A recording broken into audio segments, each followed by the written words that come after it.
A record number of people are expected to fly for the Thanksgiving holiday, and the TSA says the busiest travel days will be the Tuesday and the Wednesday before Turkey Day, and then the Sunday after, with about 3 million travelers flying on each of those days. We are joined now by TSA Administrator David Pekoske for more on this. Mr. Administrator, thank you very much for being here. Thanks. The top 10 busiest travel days of all time have all been this year, and now you're going to get even busier, it seems like, at least compared to last Thanksgiving. I know you'll say you're prepared. Right. How are you prepared? We are prepared. We have a bigger workforce than we've ever had. And you're right, top 10 busiest days actually have occurred since the 24th of May. So it's really been since Memorial Day all the way through the summer. We had 3 million passenger day in July 7th, right after the 4th of July weekend. So your projections that you announced are going to be pretty close for Thanksgiving. So one of the realities of Thanksgiving is people travel with different kinds of things. Sometimes mom's casserole comes home, sometimes a piece of the turkey comes home, sometimes it's eggnog, you name it. Right. What can you put into luggage?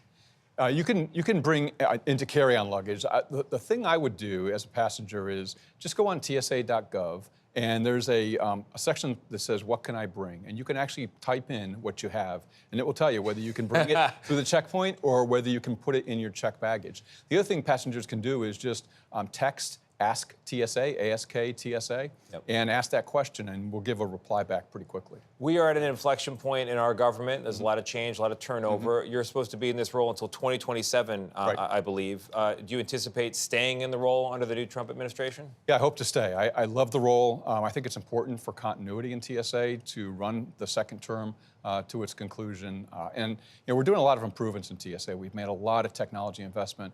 We've made a lot of investments in our workforce, and we have great partners with airports, airlines, and all the surface transportation systems like gas pipelines and rail systems. When you talk about investments, my mind goes to this new Department of Government Efficiency, an effort to cut from the federal government. Are you concerned cuts could come from the TSA?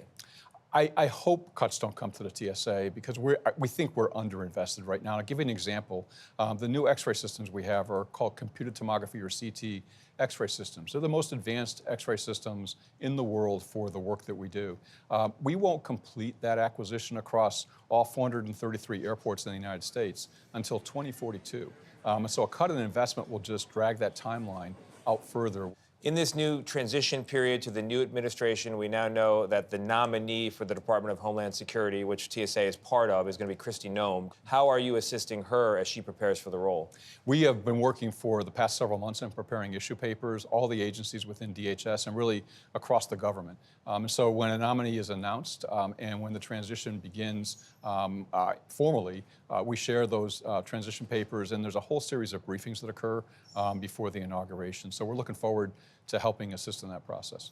People want air security. People also want border security. That was a big issue during the campaign, and obviously the Trump administration is emphasizing border security. TSA sends air marshals to assist on the southern border.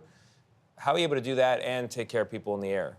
Well, we send a limited number of air marshals to the southwest border. We had, and we do that based on certain thresholds in partnership with Customs and Border Protection or the Border Patrol. When they reach a certain number of individuals coming across the border, that triggers us to provide additional support. And it's really, federal air marshals are our law enforcement component, and we provide law enforcement assistance to the Border Patrol primarily. So they can do the primary Border Patrol mission, and we support them in other law enforcement endeavors. And you anticipate that continuing? I anticipate, we've been doing that since 2019. And really, once you hit that threshold, the request comes in, and if we have the capacity, that's an if, then we provide the resources. But that's always predicated on the fact that, hey, if we need them back right away, we get them back right away. So no impact on air safety? There has been no impact on air security, right. So earlier this year in Las Vegas, I believe it was, there were new self-screening TSA checkpoints. How's that working? It's one of the things that we try out. I mean, we try out a whole host of things, and Las Vegas Airport has been great to host what we call our innovation checkpoint. So we test out our newest technologies there because at Las Vegas, there's an escalator that goes down one level from the main checkpoint. And if we want to run real passengers through what we're testing, we have that opportunity to do it there. And so the idea was, hey, can we not completely eliminate the presence of officers in the screening process, but can we reduce it somewhat by automating some processes? And whether or not we do that in toto is one thing, but there are going to be certain aspects of it, I'm sure, that we'll pick up and deploy more widely throughout the agency. All right, Mr. Administrator, I appreciate it. Good luck with these big travel days ahead.